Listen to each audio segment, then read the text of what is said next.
Friends मार्च 4 तारिख रे पड़ुची महाशिवरात्रि। एही शिवरात्रि रे दुईटी राशिर भाग्य संपूर्ण रूपे बदली जीवो।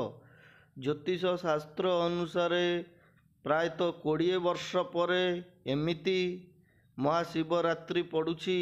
एही शिवरात्रि रे दुईटी राशिर भाग्य संपूर्ण रूप से बदली जीवो। महाशिवरात्रि हेउची भगवान शिवंकर सबुठारु बड़ पर्व। एही शिवरात्रि रे एही दुईटी राशिर भाग्य बदली जीवो।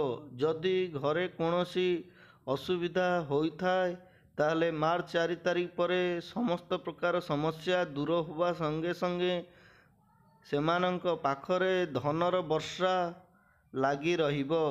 विद्यार्थी मानंकर मार्च 4 तारिख पर बहुत भाग्य चमकी जीवो। जदि एही दुईटी राशिर लोक माने मार्च 4 तारिख पर किछि धंदा बा बिजनेस करिया को चाहुचंदी, दुकान खोलिया को चाहुचंदी, ताहले जदि मार्च 4 तारिख पर एही दुईटी राशिर लोके दुकान खोलुचंदी बा किछि बिजनेस करूचंदी, ताहले सेही दुईटी राशिर भाग्य संपूर्ण रूपे बदली जीवो एवं एमानंक पाखरे धनर वर्षा होबार लागी रहिबो।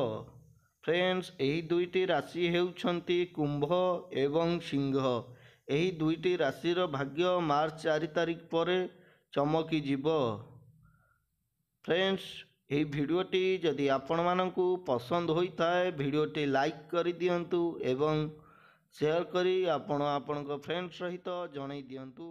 Thank you.